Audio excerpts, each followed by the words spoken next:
ಇತ್ತೀಚೆಗೆ ನಡೆದಿದ್ದ ಸ್ಥಳೀಯ ಸಂಸ್ಥೆ ಚುನಾವಣೆಯ ಬಳಿಕ ಕೇರಳದ 6 ಮಹಾನಗರ ಪಾಲಿಕೆಗಳ ಮೇಯರ್ಗಳ ಆಯ್ಕೆ ನಡೆದು ನಿರೀಕ್ಷೆಯಂತೆ 4 ಕಡೆ ಕಾಂಗ್ರೆಸ್ ಮೇಯರ್ಗಳು ಆಯ್ಕೆಯಾದರು. ಕೇರಳ ರಾಜ್ಯದ 6 ಮಹಾನಗರ ಪಾಲಿಕೆಗಳ ಮೇಯರ್ಗಳ ಚುನಾವಣೆ ನಡೆದು ಮುಗಿದಿದೆ. ಯುಡಿಎಫ್ ಬಹುಮತದ 4 ಕಡೆ, ಕಾಂಗ್ರೆಸ್, ಎಲ್ಡಿಎಫ್ ಬಹುಮತದ 1 ಕಡೆ, ಸಿಪಿಎಂ ಮತ್ತೊಂದು ಕಡೆ ಬಿಜೆಪಿ ಮೇಯರ್ ಆಯ್ಕೆಯಾಗಿದ್ದಾರೆ. ಕೊಚ್ಚಿ ಮಹಾನಗರ ಪಾಲಿಕೆಯ ಮೇಯರ್ ಆಗಿ ಕಾಂಗ್ರೆಸ್ನ ವಿಕೆ ಮಿನಿಮೋಳ್, ಕಣ್ಣೂರು ಮಹಾನಗರ ಪಾಲಿಕೆಯ ಮೇಯರ್ ಆಗಿ ಕಾಂಗ್ರೆಸ್ನ ಪಿ ಇಂದಿರಾ, ತ್ರಿಶೂರ್ ಮಹಾನಗರ ಪಾಲಿಕೆಯ ಮೇಯರ್ ಆಗಿ ಕಾಂಗ್ರೆಸ್ನ ಡಾ ನಿಜ್ಜಿ ಜಸ್ಟಿನ್, ಕೊಲ್ಲಂ ಮಹಾನಗರ ಪಾಲಿಕೆಯ ಮೇಯರ್ ಆಗಿ ಕಾಂಗ್ರೆಸ್ನ ಎಕೆ ಹಾಫೀಜ್ ಗೆದ್ದು ಅಧಿಕಾರವನ್ನ ವಹಿಸಿಕೊಂಡರು.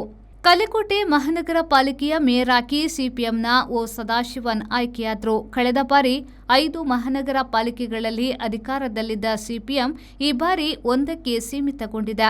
ಕಳೆದ ಬಾರಿ 1 ಮಹಾನಗರ ಪಾಲಿಕೆಯಲ್ಲಿ ಅಧಿಕಾರದಲ್ಲಿದ್ದ ಕಾಂಗ್ರೆಸ್ ಈ ಬಾರಿ 4 ಕಡೆ ಮೇಯರ್ಗಿರಿ ಸಂಪಾದಿಸಿದೆ. ಕೇರಳದ ರಾಜಧಾನಿ ಮತ್ತು ಅತಿದೊಡ್ಡ ನಗರ ತಿರುವನಂತಪುರವು ಬಿಜೆಪಿ ಪಾಲಾಗಿದೆ. ಕರ್ನಾಟಕದ ಹೊರತಾಗಿ ಇಡೀ ದಕ್ಷಿಣ ಭಾರತದಲ್ಲಿ ಬಿಜೆಪಿ ಮೇಯರ್ ಆಯ್ಕೆಯಾದ ನಗರವಾಯಿತು ತಿರುವನಂತಪುರ. ಮೇಯರ್ ಆಗಿ ಬಿಜೆಪಿಯ ರಾಜೇಶ್ ಮತ್ತು ಉಪಮೇಯರ್ ಆಗಿ ಬಿಜೆಪಿಯ ಆಶಾನಾಥ್ ಆಯ್ಕೆಯಾದರು. ಸರಳ ಬಹುಮತಕ್ಕೆ ಬಿಜೆಪಿಯು 2 ಪಕ್ಷೇತರ ಬೆಂಬಲ ಪಡೆಯುವಲ್ಲಿ ಸಫಲವಾಯಿತು.